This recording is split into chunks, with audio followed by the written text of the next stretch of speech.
figure I always come up with a lot to say while I'm in the car. So I am not looking at the camera. I am looking at the road. But I want to tell you a story. It came up most recently, towards the end of July. My mom sent me a text and she said, "Happy, I'm so glad we made it day." And it took me a minute to figure out what on earth she was talking about. But every year she calls and reminds me that she's so grateful that my dad didn't let go. And I'll tell you the story about what that means. So 47 years ago, as of this telling, there was an event. My parents had traveled to, I believe, Estes Park to celebrate learning that they were pregnant with me. So my mother was just barely pregnant, maybe 2 months pregnant. And they had gone up to Big Thompson Canyon and were just enjoying nature and celebrating. And the way I remember the story, my mom might tell a little different, my dad might tell it just a little bit differently, as well as just about anybody who was there will have their own story. But what my mom recalls, or what I recall my mom telling me, is that there had been storms predicted and the potential for a flash flood predicted. So they were packing up their belongings, and because the rain had started, they were going to go ahead and load up the truck because they were being advised to get ready to evacuate.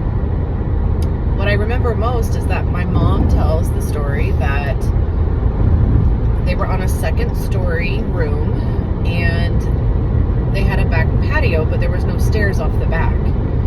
And they remembered being in the room and hearing somebody knocking on the back door. So she was like, what on earth? How did somebody get on the back patio? And she went to open the door and looked out, and there were logs pounding against the back of the building. The water had risen so quickly. So at that point, they grabbed whatever they could, got in the pickup truck, and started trying to drive away. Very quickly, they realized that the road was impassable due to water, and so they had to leave the truck or get washed away in the truck. My mom says that she couldn't swim, that my dad had to help her and held on to her and pulled her to safety in the running water. So not only could she not swim, it was flood water, which is rapids, that is hard running water. My dad held on.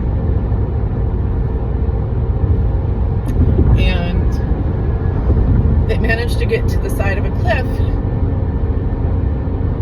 and they were trying to climb, and by this point it was dark and they could only see by the lightning flashes. They said as they had waited for the sun to go down and were just clinging for life, they witnessed several other cars go underwater with people in them.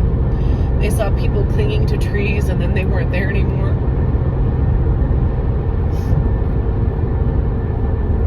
And then the lightning started to strike the mountain. And so my mom and my dad climbed. And they climbed. And they climbed. And they were so tired, and the rains kept coming. And my mother's terrified of thunderstorms. And they get to the top, and they're struggling to get over the top of the mountain because they had climbed the side of a cliff. And my mom tells me the story that she remembers in the flash of lightning, she saw a man reach down. She grabbed his hand and he pulled her up onto the top of the mountain. And he grabbed my dad and pulled him up on the mountain. And my mom shares the story that when they turned to thank him, he was gone.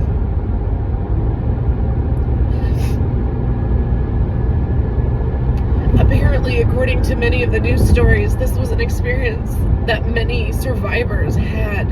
They were pulled to the top of the mountain to safety by an angel.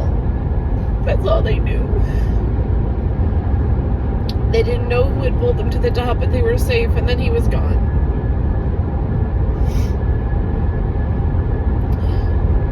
Throughout my life, I've been afraid of running water, or water I can't see the bottom of. And I know that is a birth trauma, or a prenatal trauma. I was forever terrified of storms, but I've been able to appreciate the beauty in them and respect them and not be afraid any longer.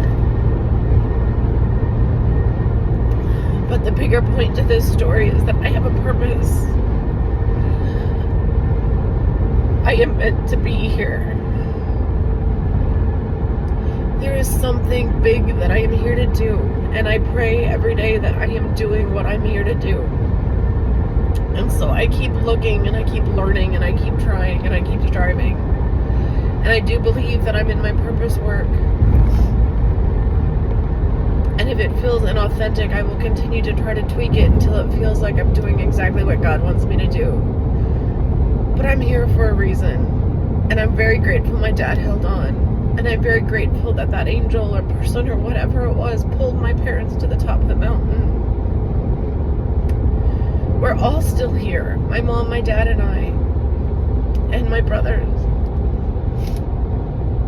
We're all still here and we all have a purpose. I hope this inspires anyone, one person, many people, to embrace their purpose and recognize that you have been sent here to do a thing. And that it is up to you to do that thing. Nobody else can do it the way you do. So keep trying, keep going, don't give up. Hold on tight, reach for that helping hand. Ask for it if you must.